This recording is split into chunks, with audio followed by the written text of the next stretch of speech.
시편 78편 52절에 61절에 오늘 활처럼 빛나갔도다. 시편 78편 57절 말씀 같이 읽겠습니다. 오히려 뒤로 돌이켜서 자기들의 조상들 같이 신실하지 아니하게 대하며 속이는 활처럼 빛나갔으니 속이는 활처럼 빛나갔도다. 이게 뭔 말인지 딱 와닿습니까? 뜻이 한국말 딱 와닿아요. 약간 문학적 표현인데 한국 사람들이 쓰는 표현은 아니에요.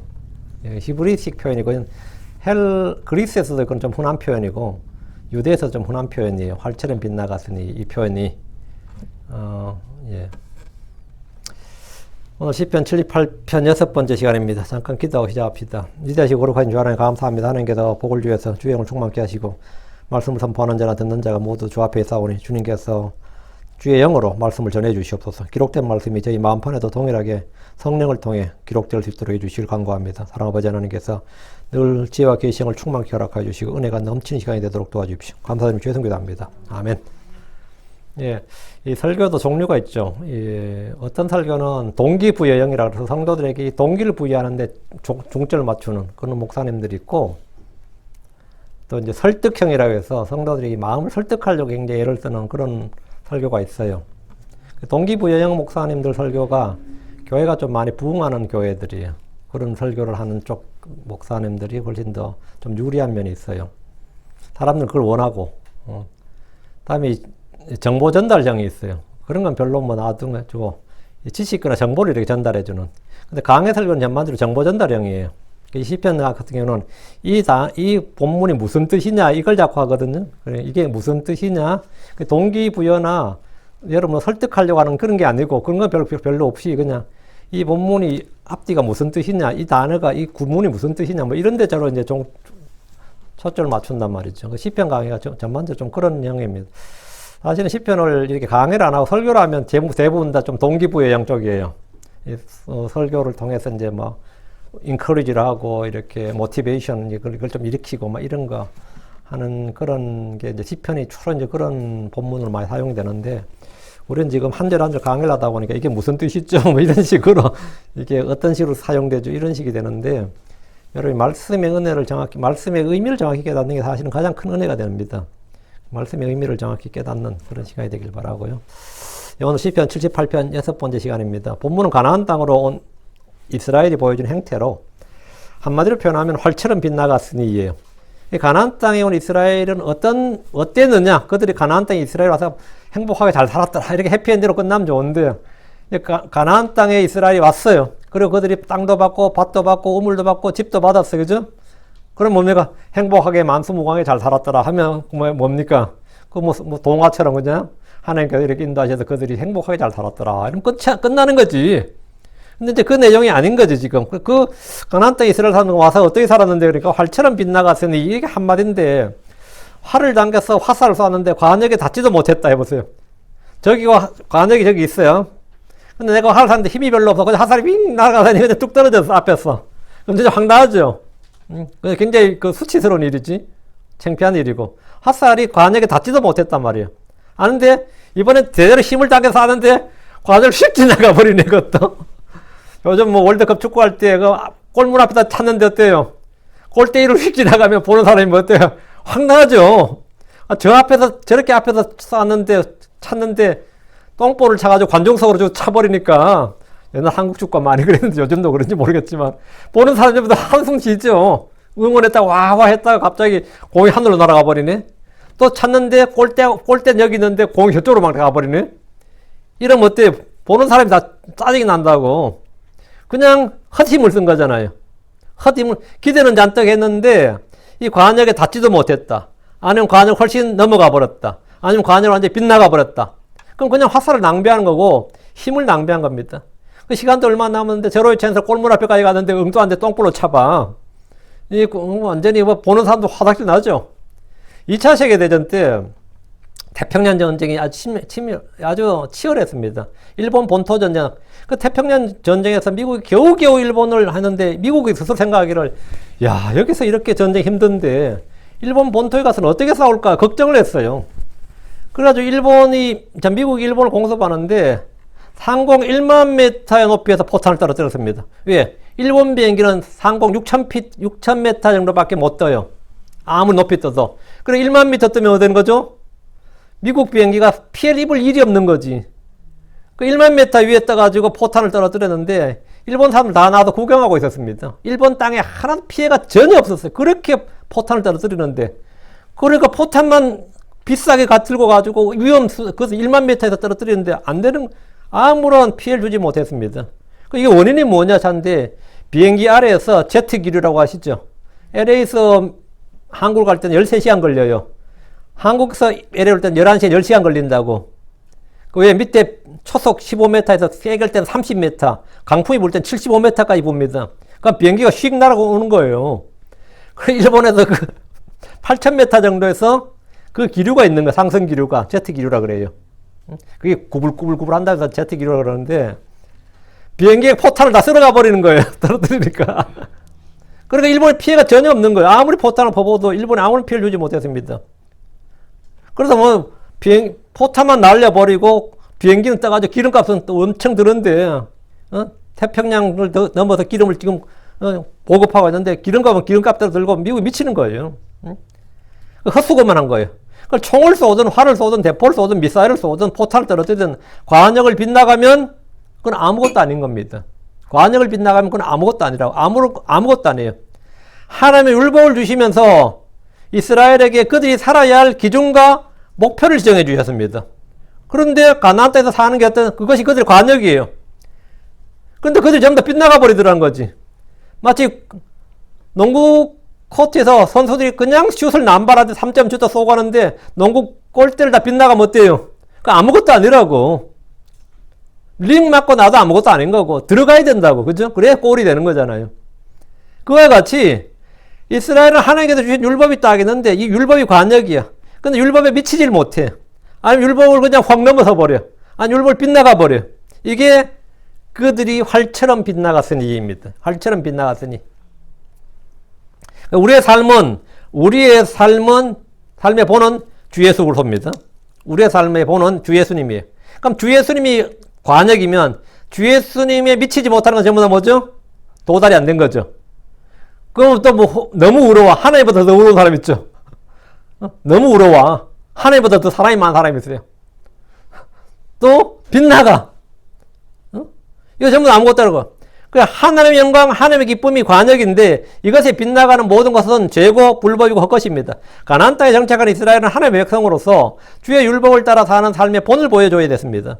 그들에게는 주께서 주신 인생의 관역, 삶의 관역, 그들에게는 길이 있었고 관역이 있었어요. 그것에 빗나간 것은 말 그대로 모두 빗나간 인생이다 말입니다. 그것에 빗나가서 다 빗나간 인생이에요. 하나님 이집트에서 광야를 거쳐 이들을 가나안 땅으로 인도하셨고 그들의 율법을 주셨고 땅을 주고 집을 주었습니다. 그래도 그들은 주를 버리고 이방민족을 따라 우상을 섬겼습니다. 하나님 주신 은혜를 배반하고 주를 경노하게 하고 주의 증언들을 지키지 않았습니다. 어떤 면에서 우리는 이스라엘의 이런 행동을 충분히 이해할 수 있습니다. 어떻게 이해할 수 있어요? 이스라엘이 차지한 가나안 땅은 주변이 다 이교도들이었습니다. 외교적으로 우방이 하나도 없는 나라예요. 우방이 하나도 없다고. 사실 유대인들의 조상을 거슬러 올라가면 유대인들의 조상이 여러분이 어느 나라 사람 같아요? 야, 유대인은 이집트 사람 아닌 걸 확실하죠? 그럼 지금 이라크 사람, 이란 사람, 어느 나라 사람 같아요? 그 갈대아 우르라는 곳이 이란이죠, 지금. 이라크가 이란인가? 갈대아 우르라는 곳이, 근데 아브라함이 갈대아 우르에서 출발해서 가나안 땅에 왔다고 해서 갈대아 우르 사람은 아니에요. 시리아 사람이에요, 시리아 사람. 아브라함의 족속은 시리아 사람이었다고요. 그리고 이집트 땅에서 나왔습니다. 신명기 26장 5절에 너는 또 주 내 하나님 앞에서 말하 이르기를 내 조상은 멸망받을 수밖에 없는 시리아 사람으로 그가 소수의 사람을 거느리고 이집트에 내려가 거기 머무르며 거기서 크고 강하고 수가 많은 민족이 되었는데 우리 조상은 뭐라고요? 시리아 사람이다. 그 시리아 사람이. 아브라함이 갈대아 우르 지역에서 출발해서 가나안 땅으로 왔지만 갈대아 사람이 아닙니다. 그러나 이들과는 어떤 우호적인 연관관계가 없었습니다. 이스라엘은 주변 모든 민족과 종교가 다르고 풍속이 달랐습니다. 지금도 마찬가지입니다. 주변 모든 나라 무슬림이에요. 이스라엘만 유대교입니다.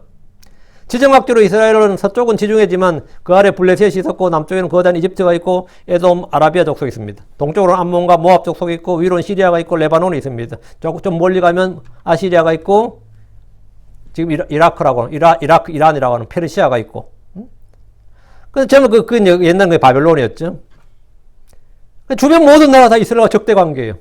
그 자기들은 뭐죠? 지정학적으로 섬이야. 땅은 대륙인데 실제로는 섬이라고 어디로도 나갈 수 없는 사실은 고립된 섬이었단 말이죠. 그리고 그게 전부 다 문제는 우호 관계가 아니라 적대 관계였다는 거죠. 사사기가 400년 정도, 400년이 좀 넘는 기간, 사사기가 400년이 좀 넘는 기간인데 이스라엘이 침략받은 역사가 쫙 10번 넘게 나오죠. 그 나라들 보면 아람 족속, 모압, 블레셋, 가나안, 미디안, 암몬이 있었고 그 후로는 아시리아나 바벨론 같은 나라도 있습니다. 심지어 에티오피아도 이스라엘 치러 올라올 정도였으니까 가나안 땅에 사는 이스라엘은 늘 생존의 위협, 안보의 위협에 노출되어 있었습니다. 늘 안보가 이 리스크가 있단 말이에요. 이건 지금도 마찬가지입니다. 해방 후 지금까지 이스라엘은 몇 차례나 중동전쟁을 치렀고 지금도 계속해서 전쟁 중에 있습니다. 이스라엘은 주의 복으로 세워진 나라로 말하지만 한편으로는 칼로 세워진 나라입니다.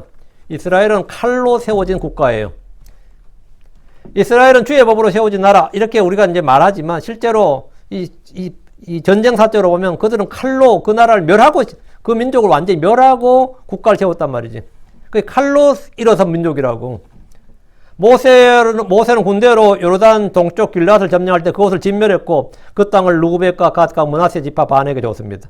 요르단 서쪽은 요소의 지휘 아래 가나안 족속들에 대해 전멸 작전을 시행했습니다. 그 완전히 그냥 정복해서 식민지로 삼는 게 아니라 그들을 전부 다 초토화 작전을 했다고요. 이렇게 전쟁으로 시작된 이스라엘은 그 땅에 안전히 거할 수 있는가? 이 문제, 이 생존의 문제로 늘 고통을 받았습니다.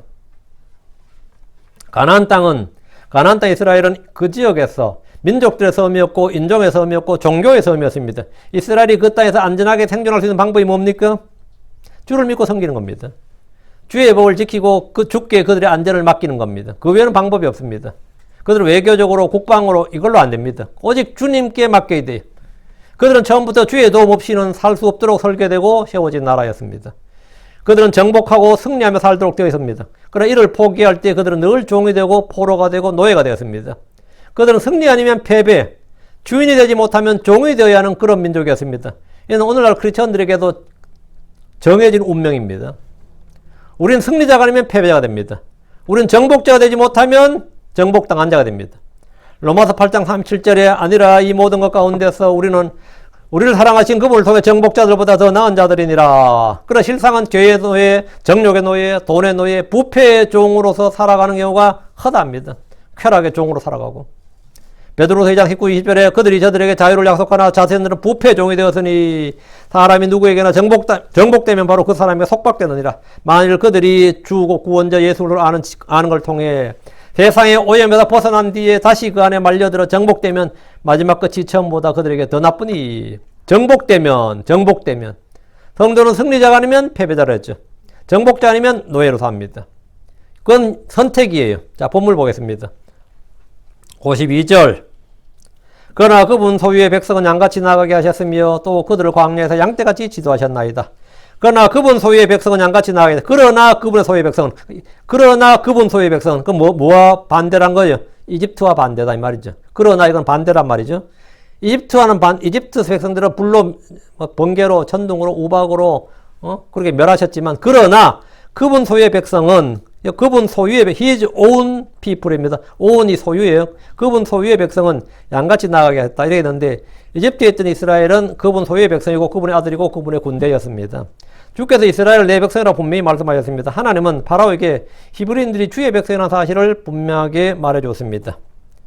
출애굽기 9장 1절에 그때 주께서 모세에게 이르시되 파라오에게 들어가 그에게 말하기를 주 히브리 사람들의 하나님이 같이 말하노라. 내 백성을 가게 하여 그들이 나를 섬기게 하라. 여기 보면 하나님은 주 히브리 사람들의 하나님이다 말이에요. 그리고 내 백성을 가게 하여 히브리 사람은 내 백성이다 이거예요. 파라오 이집트에 있는 히브리인들은 이집트의 백성이 아니고 히브리인들을 하나의 백성이 아니라 내 백성으로 생각한 겁니다. 내 백성이다. 그리고 나의 종이고 나의 소유물로 생각했습니다. 군주 국가에서 다 왕의 소유죠. 파라오 낭렬이 이집트에 사는 이스라엘을 보라고? 뭔 하나님의 백성이야. 내 백성인데. 뭐 하나님의 종이야. 내 종인데. 내가 지금 노예로 나의 포로를 잘 먹고 잘 부리고 살고 있는데.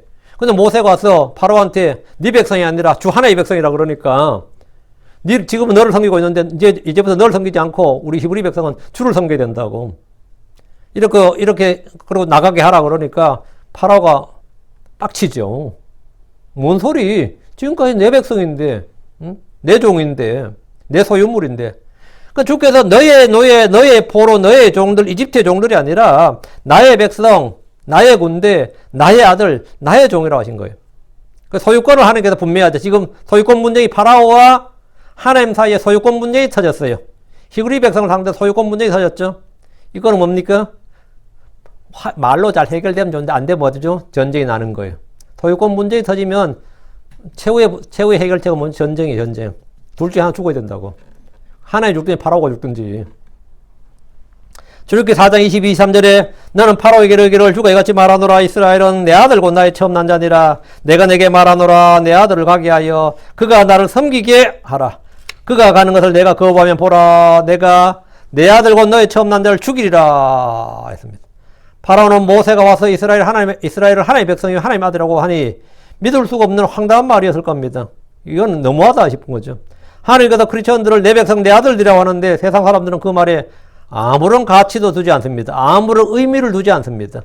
우리가 주의 백성 하나님의 아들이란 것은 우리가 어느 정치인이나 국가의 소유가 아니라 우리가 주 하나님의 백성이고 주 하나님의 소유란 뜻입니다. 문자 그대로 나는 주 하나님의 소유, 주 하나님의 백성이에요. 여러분이 물론 미국 시민이다 그러지만 우리는 하나님의 백성, 하나님의 소유. 이게 근본적으로 우리 아이덴티티는 난 하나님의 백성, 하나님의 소유라고요. 난 하나님의 종이고, 나는 바이든의 종이 아닙니다. 예. 나는 바이든의 백성이 아니고, 미국의 대통령이 누가 되든지 나는 그 사람의 백성, 그 사람 종이 아니에요. 나는 하나님의 종, 하나님의 백성, 하나님의 아들들이라고. 뭐 민주국가에서는 뭐 별 그런 게 없지만, 지금처럼 뭐 민주국가에서는 없지만, 이 왕정 국가에서는 다 뭐 롤드잖아요. 왕이 롤드라고, 주라고, 지 거라고, 오너라고요. 백성이 내 거라고. 응? 나라 자체가 내 거라고 말이죠. 응? 하나님께서 크리스천들을 내 백성이라고 그런다고. 내가 지금 누구라고요? 하나님의 백성이고 하나님의 소유라고. 여러분 자신의 그 아이덴티티만 분명히 갖고 있어도 여러분의 신앙은 무너질 일이 없습니다. 내가 하나님의 백성, 하나님의 소유고 내가 하나님의 종이다, 하나님의 아들이다. 자기의 정체성만 딱 갖고 있어도 이건 뭐 진짜 글소를 반석으로 삼는 거지. 응? 주께서 함의 땅 이집트의 첫 태생을 모두 죽이셨는데 그러나 주님 소유의 백성은 양같이 나아가게 하셨습니다. 들에서 양떼들이 나아가는 모습을 본 적이 있습니까? 출애굽한 이스라엘이 이집트를 떠나서 가나안으로 가는 모습이 그와 같습니다. 다시 52절 또 그들을 광야에서 양떼같이 지도하셨나이다. 하나님은 그들을 광야에서 양떼같이 지도하셨습니다. 주께서 그들의 선한 목자이시기 때문입니다. 시편 77편 20절에 주께서 당신의 백성을 양떼같이 모세와 아론의 손으로 인도하셨나이다. 목자는 양떼를 먹이고 감독합니다. 목자는 양떼를 인도합니다. 목자는 양떼를 지킵니다. 이사야 40장 11절에 그분께서 목자같이 자기 양떼를 먹이시고 어린 양들을 자기 팔로 모아 품에 안아 옮기시며 어린 것들과 함께하는 어미들을 부드럽게 인도하시로다. 에스겔 34장 15절에 내가 내 양떼를 먹이며 그들로 하여금 눕게 하리라 주 하나님이 말하노라. 내가 내 양떼를 자기 양떼를 우리 주께서 이스라엘을 양떼같이 지도하셨습니다. 그들은 가장 안전한 길로 주님의 인도를 받았고 모든 필요를 공급받았고 주께서 그들을 해의 열기와 밤의 추위로부터 지키셨습니다. 뭐 정갈, 뱀 뭐 이거 말할 필요도 없고 그리고 모든 질병으로부터 모든 걸로 지키셨어요. 그게 뭐냐? 주님이 혼의 목자고 감독이시기 때문입니다. 우리는 하나님의 백성이고 그분의 양떼고 그분의 아들들이고 그분의 소유입니다. 나를 소유하신 그분이 나를 지키시고 나를 인도하십니다. 그래서 내가 정말 뭐 아무것도 못했다면 주님 저는 하나님의 어린 양입니다. 이 한마디로 다 해결돼요. 주님 저는 하나님의 어린 양입니다. 양이 뭘 해요? 뭐 양이 이빨을 갈겠어요? 발톱을 채우겠어? 생각을 해봐요. 양이 앞을 못 보는 거는 양은 지독한 근시예요. 당연한 거라고. 그거는 이상한 일이 아닙니다. 그건 이상한 게 아니에요. 양이 당연히 방어 능력이 없는 거는 그건 당연한 거라고. 그건 누가 해줘야 되는 거죠? 예, 목자가 할 일이에요. 주님 나의 목자십니다. 이 말은 뭐죠? 주님이 나를 감독하고 모이고 인도하고 지키시고 보호하시고 다 해줘야 된다 이 말입니다. 다 해줘야 된다고. 53절입니다. 그리고 그분께서 그들을 안전하게 인도하시리니 이에 그들이 두려워하지 아니하였나이다. 그러나 바다가 그들의 원수들을 휩쓸었나이다 했습니다. 주께서 이스라엘을 안전하게 인도하셨습니다. 홍해를 건너는 일이 안전하게 보입니까? 홍해를 건너는 일이 안전하게 보이냐고. 광야를 통과하는 일이 안전하게 보입니까? 어떤 여행자가 이집트를 떠나서 홍해를 건너 광야로 가로질러서 시내산으로 가겠다 이렇게 여행 코스를 잡으면 전부 다 그 위험천만한 일을 왜 그런 루트를 왜 잡냐 그러죠. 그 위험천만한 여행이에요. 지금도 누가 이런 여행을 계획한다면 모두 위험하다고 할 겁니다. 그러나 주께서는 그들을 안전하게 인도하셨습니다. 단 한 명도 바다에 빠지지 않았고 광야의 뱀이나 정갈에 물리지 않았고 낮에 뜨거운 열기나 밤의 추위로 고생하지 않았습니다. 주님은 그들 중 하나도 잃지 않았고 안전하게 그들을 인도하셨습니다. 이에 그들이 두려워하지 않았습니다. 홍해 앞에 진을 쳤는데 뒤에서 파라오의 병거가 추격할 때 그들은 다들 두려웠습니다. 그러나 주님은 그들을 바다의 길 한가운데로 인도하셨고 파라오의 병거들을 모두 바다에 수장해 버리심으로써 영광스러운 승리를 보여주었습니다. 이제 그들은 두려워할 것이 없었습니다. 이집트에서 본 주의 권능 중 마지막 절정이 홍해를 건너는 일이었습니다. 거기까지 홍해까지가 뭐죠? 이집트 땅이었다고요. 홍해를 건너버리면서 이집트의 파라오의 권능에서 완전히 벗어난 거죠. 이제 파라오가 자기한테 권능 권세를 부릴 수가 없게 된 거죠. 이것은 영화로 봐도 그 장엄함에 놀라게 됩니다. 여러분 혹시 10개란 영화를 보셨는지 모르겠지만 거기 이 장면이 나오거든요. 그 당시 CG로 참 잘했어. 근데 그걸 봐도 크리스천들이 다 와우 했다고 당시에. 얼마나 영화를 잘 찍었는지. 그러나 바다가 그들의 원수들을 휩쓸었나이다. 똑같은 홍해바다를 건넜지만 이스라엘은 마른 땅처럼 건넜습니다. 그러나 이집트는 그 바다에 휩쓸려 모두 죽임을 당했습니다. 주 예수를 믿는 자에게는 생명이요 구원입니다. 그러나 같은 주께서 믿지 않는 자에게는 사망이요 심판입니다. 성경도 마찬가지입니다. 믿는 자에게는 이 말씀은 생명과 권능의 말씀, 생명의 말씀이에요. 복의 말씀입니다. 믿지 않는 자에게는 저주의 말씀, 심판의 말씀입니다. 그러나 어떤 자에게 성경은 걸림돌이고 아무것도 아닙니다. 54절 또 그분께서 그분의 성소의 경계고 그분의 오른손이 사신 이 산으로 데려오셨나이다. 그분의 성소의 경계 이렇게 하면 단지 영토의 경계, 국경선이라는 의미뿐 아니라 그 땅의 지역을 말합니다. 이게 미국의 경계다 그러면 여기까지가 미국 땅이다 이 말이죠. 여기가 캐나다의 경계다 이 말이에요. 여기서부터 캐나다 땅이다 이 말이에요. 가나안 족속들을 경계로 하면 가나안 족속들의 영토란 뜻입니다. 에돔은 이스라엘이 그들의 땅을 통과하기를 청했을 때 그들의 경계를 통과하는 걸 거부했습니다. 그들의 경계를 통과하는 걸 거부했다 이 말은 뭐죠? 그들의 땅을 통과하는 걸 거부했다 이 말입니다. 보더라인, 보더라는 건 뭐죠? 예, 그냥 라인, 보더라인이지만 그것이 그들의 테리토리가 되는 거죠. 우리의 경계는 우리의 영토의 범위를 말합니다. 그분께서 그분의 성소의 경계로 데려오셨다는 것은 가나안 땅으로 그들을 데려오셨다 이 말입니다. 왜 성소를 가나안 땅에 두시니까. 그분의 성소의 경계는 그분의 성소가 있는 땅이란 말입니다. 본문은 그분의 오른손이 사신 이 산이라고 하는데 시온산을 말합니다. 주께서 그들의 조상들에게 주시기로 약속한 가나안 땅으로 그들을 데려오셨습니다. 지금까지 이곳은 가나안 원주민들이 살던 땅이었습니다. 그런데 이제부터는 이스라엘 땅이 된 겁니다. 야, 세상에 그럴 수가 있나 싶지만 그 가나안 땅을 멸하고 지금 이스라엘 땅이 된 거잖아요. 그런 땅은 지금 근대도 많이 있어요. 뉴질랜드는 누구 땅이죠? 원주민들이 있었다고요. 호주는 누구 땅이에요? 오스트레일리아는 원주민들이 있었어요. 미국은 누구 땅이야? 원주민들이 있었습니다. 캐나다 마찬가지고. 북미 대륙 다 그렇죠. 아르헨티나가 어떻게 다 그렇게 백인들 같아요. 아르헨티나가 어떻게 다 백인들 같아요. 포르투갈에서 그래 온 거예요. 그래서 그들이 왕국 세워가지고 자기들 땅 만들어버린 거죠. 뭐 그런 거는 뭐 굉장히 많습니다.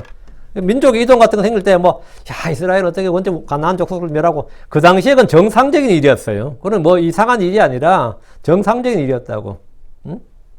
세상의 수많은 나라들이 이런 식으로 건국이 되었습니다. 이스라엘은 가나안 땅의 원주민들을 상대로 식민지를 개최한 것이 아니고 그 땅을 완전히 정복하고 그들의 소유로 삼았습니다. 55절 그분께서 또한 이 교도들을 그들 앞에서 쫓아내셨으며 또 줄을 그어 그들의 상속 재산을 나누어 주셨으며 이에 이스라엘의 지파들이 그들의 장막에 거하게 하셨도다. 이게 뭐야? 그분께서 또한 이 교도들을 그들 앞에 쫓아내셨으며 근데 이스라엘은 가나안 정복 전쟁을 벌이면서 그들을 죽이고 쫓아내는데 이 일을 앞에서 행하신 분이 주님이십니다. 출애굽기 23장 28절에 보면 또 내가 말벌들을 내 앞에 보내리니 그것들이 히위 족속과 가나안 족속과 헷 족속을 내 앞에다 쫓아내리라. 그 히위 족속과 가나안 족속, 헷 족속은 이스라엘 자손 여호수아의 칼에 죽은 게 아니라 하나님이 보낸 말벌들에게 죽었어요. 좀 특이하죠. 주님께서 이 출애굽기에서 이 말씀을 하셨어요. 너희들이 가나안 땅에 들어가면 하나님께서 말벌들을 보내서 그들을 쫓아내겠다는데 광야 회중들은 믿지 않았을 겁니다. 뭐 말벌들 가지고 어떻게 그 족속을 쫓아내냐 이렇게 생각했겠죠. 주님의 무기는 핵이나 화학계나 화약이 아니라 말벌이란 겁니다. 신명기 7장 1절에 또한 주 내 하나님께서 말벌을 그들 가운데로 보내서 마침내 그들의 남은 자와 너를 피하여 숨은 자들을 멸하시리라. 주님께서 말들을 그들을 멸하시겠다고 딱 말씀하시니까 이 듣는 사람들이 은혜를 받아요? 시험 들어? 시험 들지. 아멘 하고 할렐루야 하고 하나님께서 말들을 보내 그들 끝장낸다 그러면 좋겠지만 그게 잘 싹 와닿거나 뭐 충분히 전략상 전술상 충분해. 말벌들 보내면 끝났네 뭐 이런 생각 잘 안 들겠죠. 근데 실제로 이 남미 전쟁 스페인이 500명도 안 되는 군사로 뭐 멕시코니 그쪽을 남미를 다 정복했거든요. 그게 말이 돼요. 5,000명도 아니고 500명으로. 응? 세상 참 역사 뭐 이런 황당한 일이 있나 싶은데 이런 일 좀 허다합니다. 근데 지금 가나안 족속은 주님께서 말벌로 가지고 그냥 뭐 벌이 싸가지고 그 가나안 족속이 그냥 퉁퉁 부었더라. 그게 아니라 죽였더라예요. 죽였더라야. 이 막상을 전쟁해 보니까 이게 사실이었어요. 전쟁을 해봤는데 요수아 때 요수아 24장 12절에 보면 내가 말벌을 너희 앞에 보내어 그들 곧 아모리 족속의 두 왕을 너희 앞에서 쫓아내게 하였나니 이것은 너희 칼이나 너희 활로 한 것이 아니니라. 너희가 지금 군대 와가지고 했다고 하지만 너희 칼이나 너희 활로 한 게 아니라고요. 내가 말벌 보내가지고 걔들 다 죽였다고. 주께서 가나안 정복 때, 이 가나안 정복 전쟁 때 앞서서 싸우실 때 사용하신 무기가 말벌하고 하나가 우박이었습니다. 요사 10장 11절 그들이 이스라엘 앞에서 도망하여 베드로로 내려갈 때 주께서 아세가에 이르기까지 하늘에서 큰 돌들을 그들 위에 내리시며 그들이 죽었는데 이스라엘 자손이 칼로 죽인 자보다 우박으로 죽인 자가 더 많았더라. 큰 돌들을 하늘에 내려볼 때 큰 돌이 뭐죠? 예, 헤일스톤입니다. 헤일스톤 우박이에요. 스톤이잖아. 돌이잖아요. 그래서 큰 돌들을 그들 위에 내리시며 우박으로 죽은 자가 칼에 죽은 자보다 더 많았다는 거예요. 이런 식으로 주께서는 이교도들을 이스라엘 앞에서 쫓아내셨습니다. 그리고 주님은 12지파에게 줄을 그어서 상속재산을 나눠주셨습니다. 아마 오늘날 좌파 사회주의자들이나 공산주의자들이 정권을 잡았다면 이 땅을 국가 소유로 하고 국민들의 영구임대를 주게 주겠다. 땅은 공공재산이다.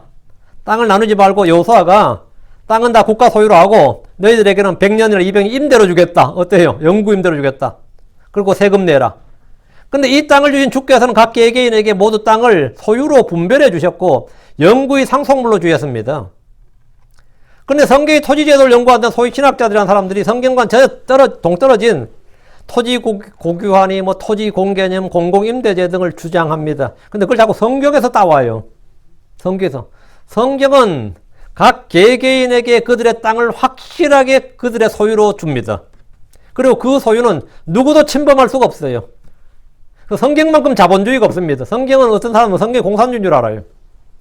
성경만큼 자기 소유를 확실하게 이건 왕도 권력자도 이 땅을 침범하지 못합니다.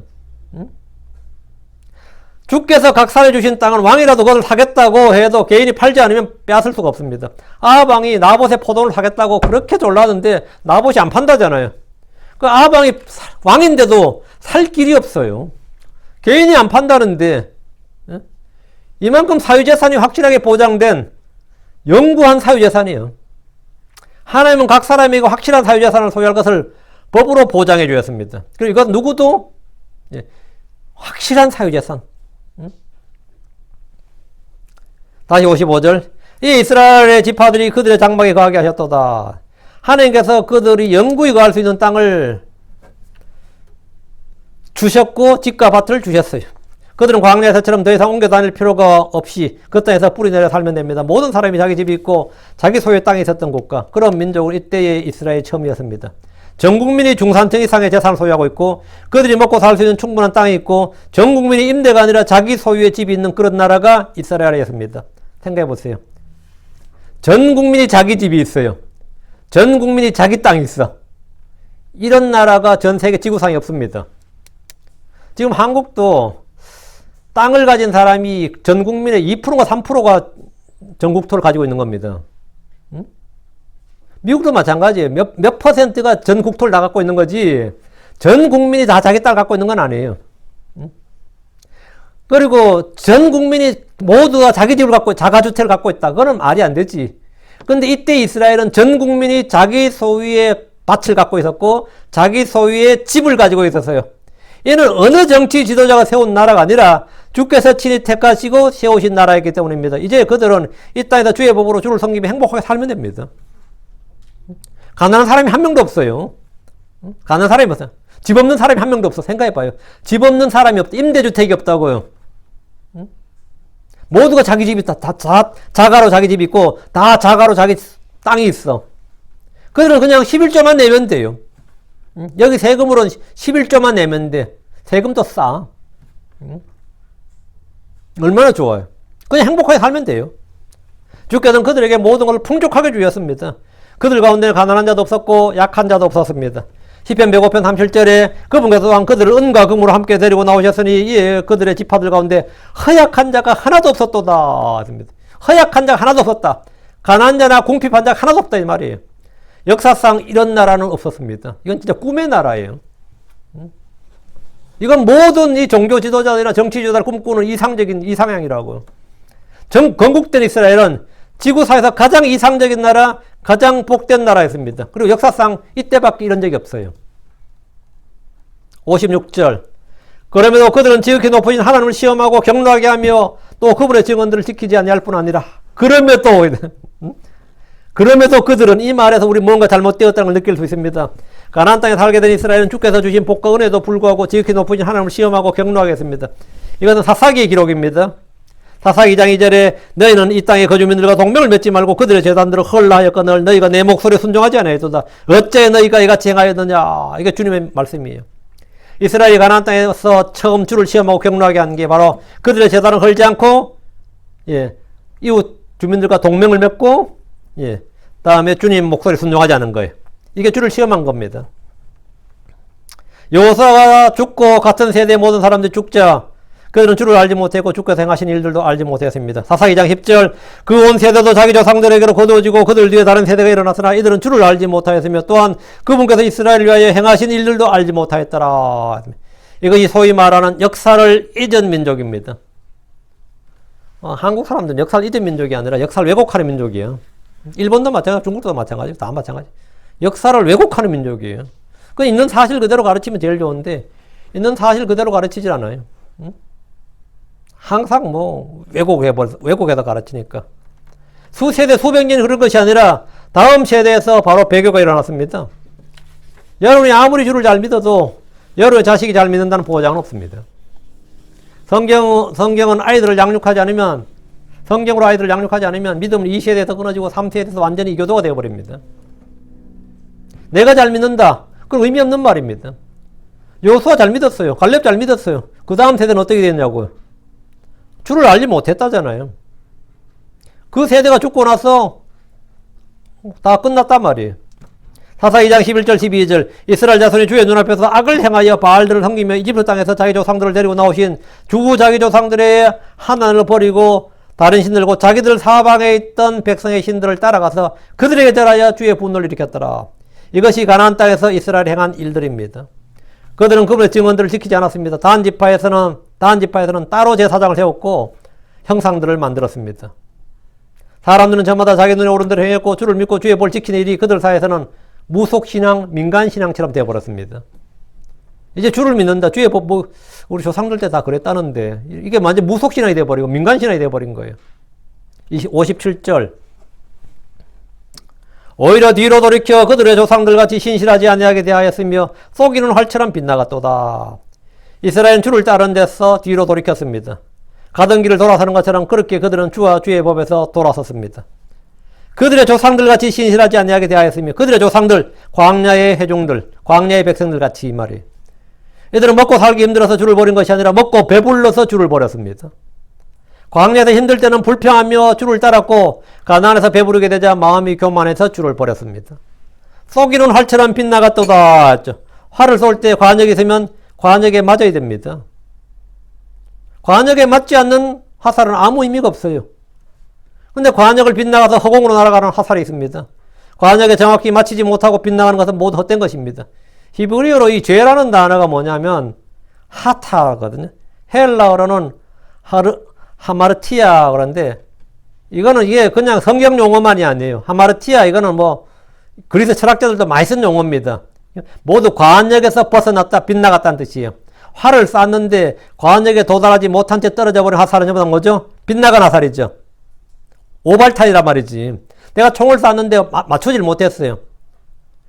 우리 6.25 전쟁 때 이 총알을 몇 발 쏴야 사망자 한 명이 나온 통계적으로 25만 발을 쏴야 그 25만 발을 쏴야 한 명이 죽는다 그래요.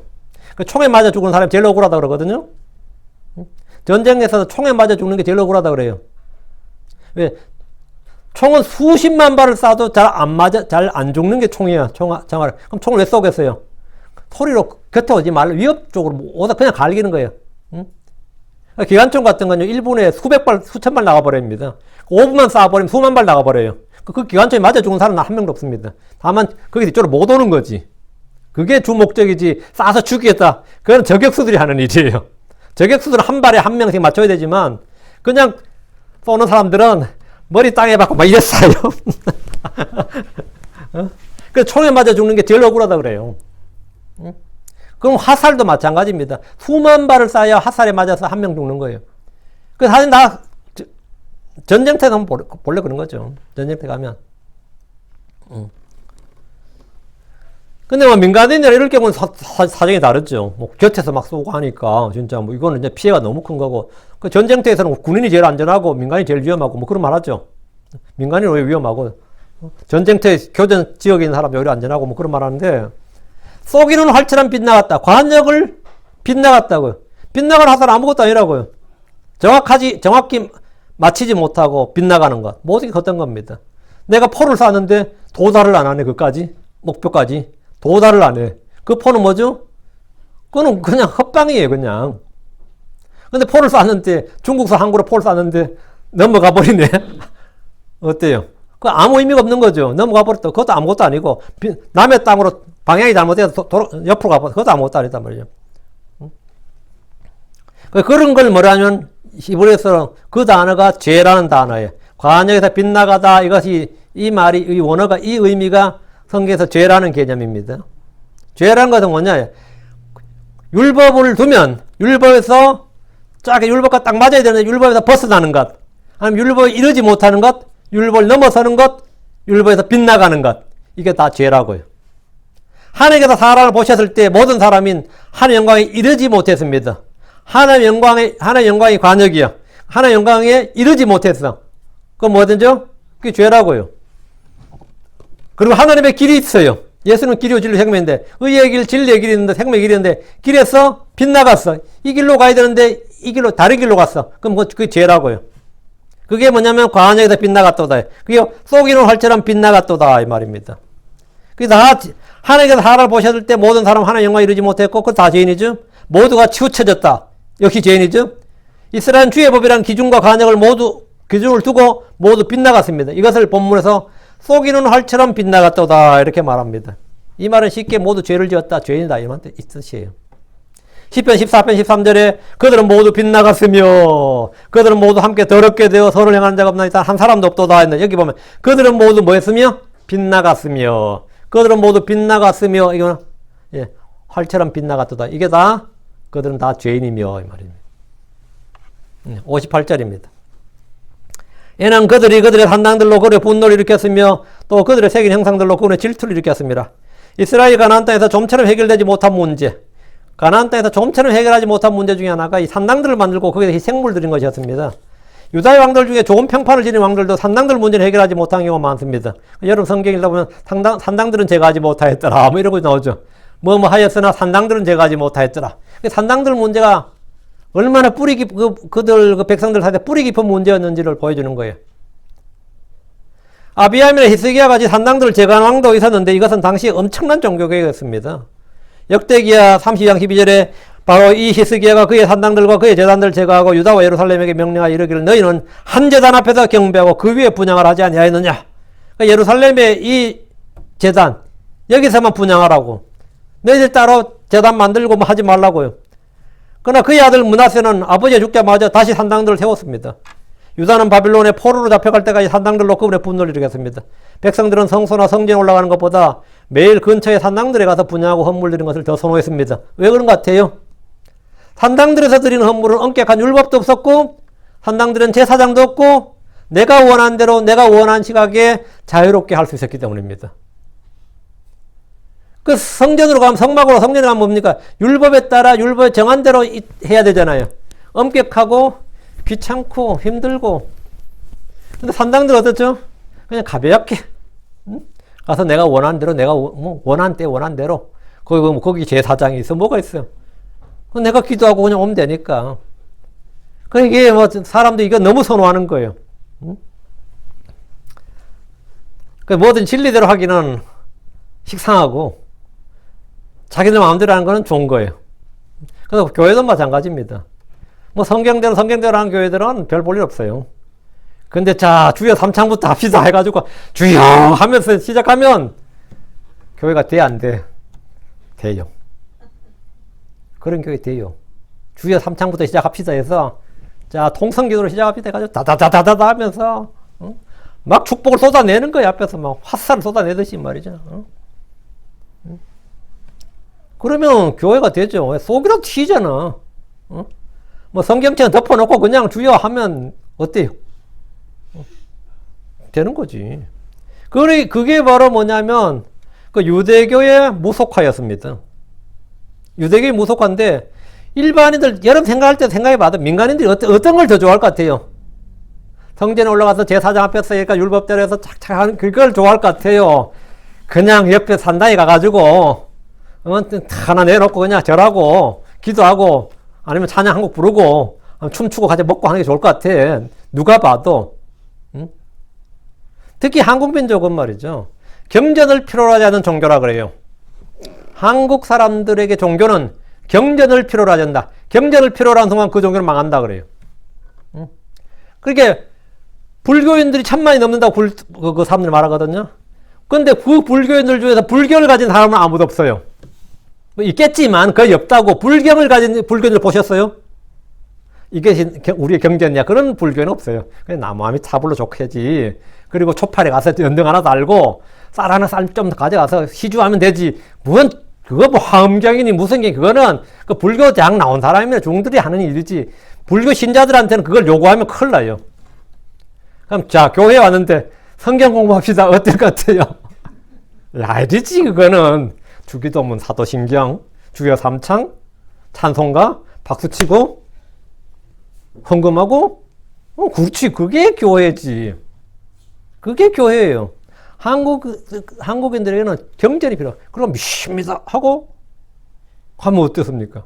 속이 시원해 안 시원해? 뜨거워져 안 뜨거워져? 아이 한국 교회 갔다 온 것 같잖아요. 근데 뭐 활처럼 빛나갔다 이게 무슨 뜻인지 아시겠어요? 뭐 이러면은 이게 지금 기분이 나. 예배를 하고 나서도 이게 뭐 활처럼 빛나갔다 뭐 이러면 이게 뭐 이게 죄고 이게 뭐 이러면 어때요? 그걸 필요로 하지 않는다. 그 사람들이 그걸 알고 싶어 하지 않는다고. 그건 뭐 알면 뭐고 모르면 어떠냐고. 그냥 몰라도 신앙생활 잘만 하는데 우리 어머님은 그런 거 몰라도 새벽기도 잘만 나갔다 뭐 이러면서 막 하잖아요.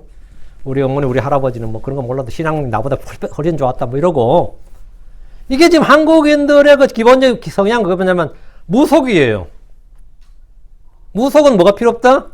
경전을 필요하지 않는다요. 경전을 필요하지 않는다고. 그래서 성경은 다 가지고 오는데 성들이 성경 펼 일은 처음에 교도 가시겠습니다. 외에는 없어요. 교도 가시겠습니다. 외에는 없다고. 그러고 이제 그 성경 덮어도 돼. 이제 덮고 이제 그때부터 목사의 말빨이야. 그때부터는.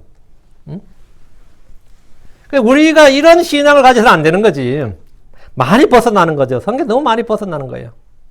그게 뭐냐면 산당들을 지은 이스라엘과 그게 유대교의 무속화라고 그랬죠. 마찬가지로 기독교의 무속화예요. 그게 우리가 지금 현재 우리 기독교는 굉장히 무속화되어 있고 그렇게 많이 그 기복주의 현세화로 많이 흐르고 있습니다. 이게 참 슬픈 현상인데 사실이에요. 예, 거기는 진리가 없거든요. 진리가 없는데 그게 유대인들은 너무 좋은 거야. 근데 그걸 없앨 수가 없는 거지. 다시 58절. 또 그들의 새긴 형상들로 그런 질투를 일으켰습니다. 산당에서 희생물 드리려다 보니까 산당이 텅 비어 있을 수는 없잖아요. 거기에 형상을 하나 만들어 두고 색인 조각상이나 그림이라도 두고 절을 하려는 겁니다. 주께서 어떤 형상도 만들지 말라는 명령을 십계명을 주셨습니다. 출애굽기 20장 4절에 너는 너를 위하여 어떤 색인 형상도 만들지 말고 또 위로 하늘에 있는 것이나 아래 땅에 있는 것이나 땅 아래 물속에 있는 어떤 모습도 만들지 말며 그거 어떤 형상 만들어서 그림을 그려서라도 아니면 뭐 세게 가지고 이게 나의 신이다 이렇게 하지 말라고요. 그건 신이 아니다고. 근데 사람들은 어쨌든 눈에 보이는 걸 좋아합니다. 눈에 보이는 걸 좋아해요. 그러나 이런 주의 질투를 불러일으키는 겁니다. 주의 성도, 주의 백성, 주의 소유물이 주 하나님 안에 다른 신들에게 분양하고 경배하고 섬기는 이런 주께서 분노하실 뿐 아니라 그분의 진노를 일으키는 일입니다. 주께서 이미 질투하신 하나님이라는 사실을 분명히 밝히게 했습니다. 출애굽기 20장 5절에 그것들에 절하지 말고 그것들을 섬기지 말라. 나 곧 주 내 하나님은 질투하는 하나님이니라. 나는 나를 미워하는 자들에게는 아버지들의 불벌 자손들에게 보라 3, 4대까지 이르게 하거니와. 출애굽기 34장 14절에도 너는 다른 신에게 경배하지 말라. 주는 질투라는 이름을 가진 질투하는 하나님이니라. 주의 질투는 분노와 심판으로 이어집니다.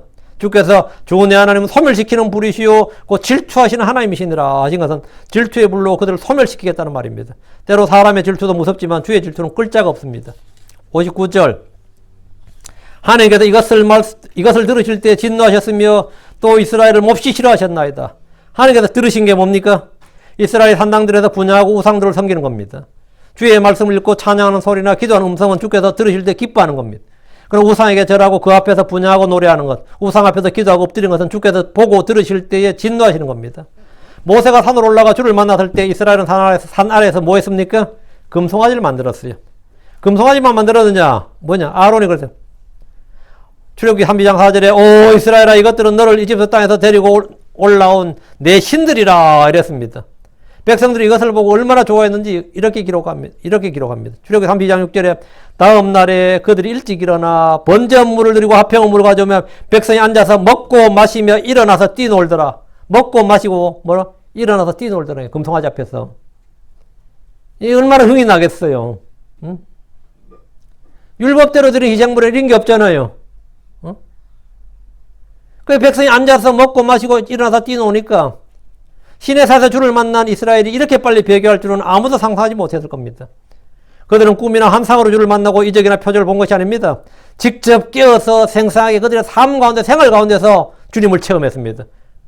그런데 그들은 믿음이 없었고 마음은 여전히 삐뚤어져 있었습니다. 사람은 표적으로 어떤 변화도 없다는 점을 분명히 보여주는 예가 바로 이겁니다. 광야의 교회. 그들에게 표적은 일상이었습니다. 주의 이적들은 그들의 삶의 일부였습니다. 그럼에도 그들은 모세가 회중을 떠나 산으로 간 사이에 금송아지를 만들어 경배했습니다. 출애굽기 32장 1절에 모세가 산에서 내려오는 것이 늦어지는 것을 백성이 보고는 함께 모여 아론에게 가서 그에게 이르되 일어나 우리를 위해 우리 앞에 갈 신들을 만들라. 이 모세가 우리를 이집트 땅에서 데리고 올라온 사람에 관한 그가 어찌 되었는지 우리가 알지 못하노라. 이 장면은 하늘로 올라가 계신 주 예수님을 기다리지 못하는 크리스천들을 잘 보여줍니다. 2000년이 지난 지금도 주님은 하늘에 계시고 오지 않는다. 주께서 오시는 걸 늦추는구나. 이제는 주의 재림이 없다고 외치는 것 같습니다. 주께서는 이런 이스라엘 향해서 진노하셨고 몹시 싫어하셨습니다. 60절 그리하여 그분께서 실로에 성막고 친히 사람들 가운데 두신 장막을 버리셨나이다. 실로는 가나안 정복전쟁 때 이스라엘의 수도로 삼았던 도시입니다. 길갈에서 약 32km 떨어진 실로에 모여서 성막을 세웠습니다. 여호수아 18장 1절에 이스라엘 자손의 온 회중이 실로에 함께 모여 거기에 회중의 성막을 세웠더라. 그 땅이 그들 앞에서 정복되었으나 그 땅을 정복하고 실로에서 회중이 모여서 여기서 성막을 세웠다고요. 길갈은 요단강가에 너무 치우쳐져 있던 데 반해서 실로는 거리적으로도 이 가나안의 중심부이자 사마리아 산지의 비옥한 평원을 끼고 있었고 에브라임 지파의 땅으로 수도에 적합한 곳이었습니다. 이스라엘이 매년 함께 모여 명절을 지킨 곳이 이 실로입니다. 그런데 사사시대 말기에 엘리 제사장 말년이죠. 엘리 제사장 말년에 블레셋과의 전투에서 언약궤를 빼앗기고 제사장 엘리의 집이 멸문을 당했습니다. 실로는 유대 역사의 초기에 약 300년 동안 성막이 있던 곳, 그 이스라엘의 실질적, 행정적, 종교적 수도였어요.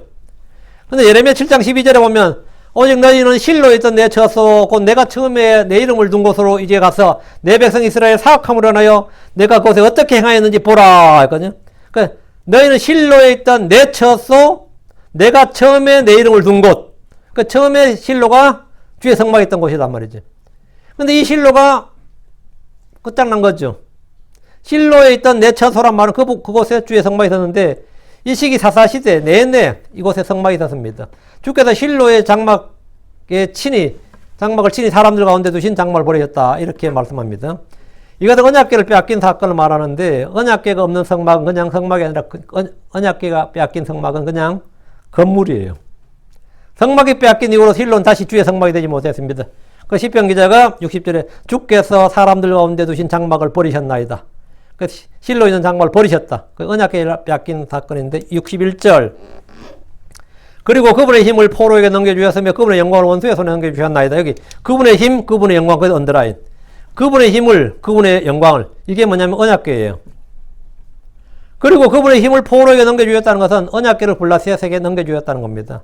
언약궤를 빼앗아간 블레셋은 소화시킬 수 없는 음식을 뱃속에 삼킨 것처럼 재앙을 당했습니다. 처음에 블레셋 사람들은 언약궤를, 이스라엘 언약궤를 빼앗아갔으니까 얼마나 좋았겠어요. 그들의 전리품으로 생각하고 아스돗으로 가져가서 그들의 신전인 다곤의 집에, 그 다곤의 신상 옆에 딱 이제 언약궤를 둔 거예요.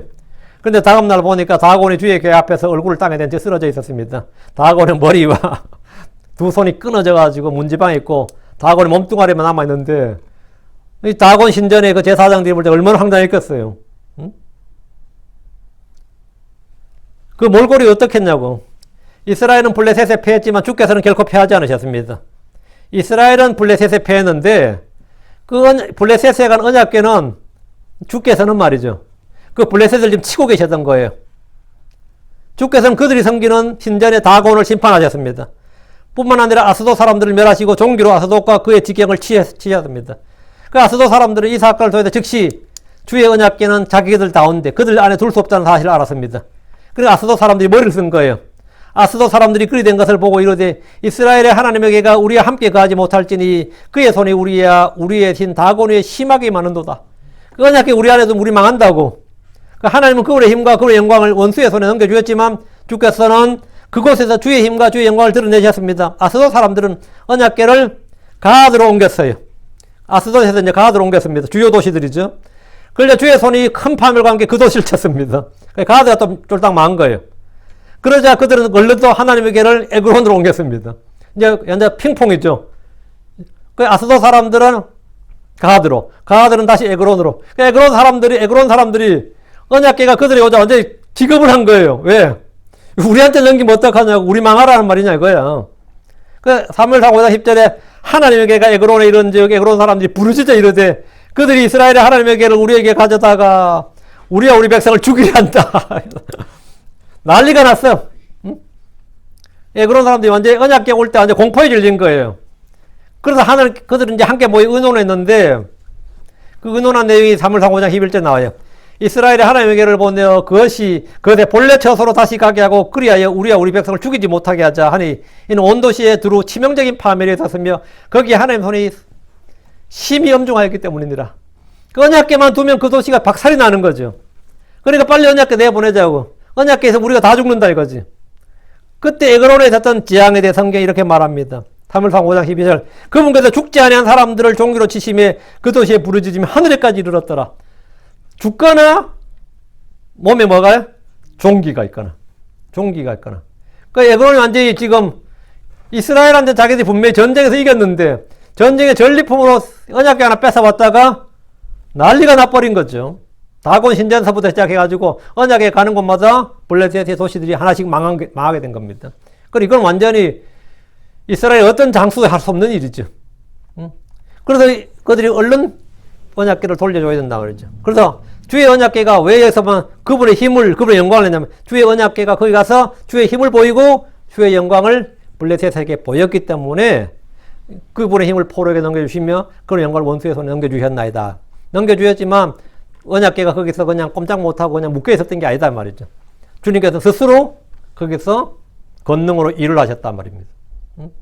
그 엘리 제사장은 엘리의 아들들은 망했어요. 믿음도 언약궤 들고 나가면 싸우면 이길 줄 알았지만 그건 아무 소용없는 짓이었고 하나님께서 스스로 그분의 힘과 영광을 드러내 보였다고.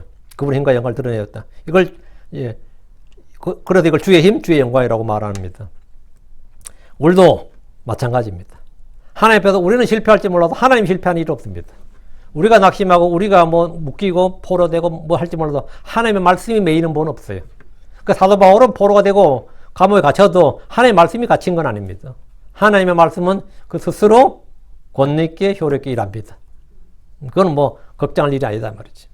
하나님께서 믿는 자들 통해서 일하시지 못하면 주님 그냥 스스로 이렇게 일을 하시는 것인데, 우리는 당연히 하나님께서 우리를 사용하셔서 우리가 하나님과 함께 일하는 일꾼이 되어야 된단 말이죠. 그것이 뭐냐면 믿는 자들 속에서 하나님은 일한다. 그래서 우리가 뭐가 되어야 된다? 믿는 자가 되어야 된다. 그래서 우리가 하나님의 영광을 위한 도구가 되죠. 오늘 활처럼 빛나갔도다 했는데, 이스라엘의 가나안 땅에서의 삶이 활처럼 빛나갔도다. 이 한마디가 그냥 여러분 속에 딱, 근데 우리는 언제나 이 관역에 정확히 탁탁 맞아야 돼요. 볼을 차면 볼이 골대로 정확히 가야 된다고요. 공을 던지면 공이 정확히 링으로 정확히 가야 된다고. 그와 같이. 이게 뭐 활처럼 빛나갔도다. 이게 뭐냐면 그 의미라는 겁니다. 우리가 성도들의 삶이 우리 주님으로부터 빛나가서는 안 된다. 주의 말씀에서 빛나가서는 안 된다. 치우쳐서도 안 된다. 이 말씀 마음에 잘 기억해 두시면 됩니다. 기도합시다. 위대하고 거룩한 주 하나님 감사합니다. 하나님께서 함께 하시고 도우시고 긍휼을 베푸셔서 오늘 선포한 모든 말씀들 또 주님께서 성도 안에 기록해 주시고 또 담아두시고 뿌리 내리게 해주시옵소서. 말씀을 빼앗기지 않게 해주시고 흘러나가지 않게 해주시옵소서. 믿음과 잘 결합해서 풍성히 갈 수 있도록 해주시고 이 말씀을 쌓아두고 또 이 말씀을 사용할 줄 알게 해주셔서 아버지 저희가 말씀에다 빗나가지 않도록 해주시옵소서. 주의 뜻에서 또 주의 영광에서 아버지 주의 길에서 저희가 어그러지거나 치우치거나 빗나가거나 넘어서거나 또 모자람이 없게 해주시길 간구합니다. 아버지 하나님 저희가 언제나 주님의 마음, 주님의 뜻에 딱 맞는 그 마음에 합한 그런 성도를 되도록 해주시길 간구합니다. 감사드리며 주의 성기도합니다. 아멘.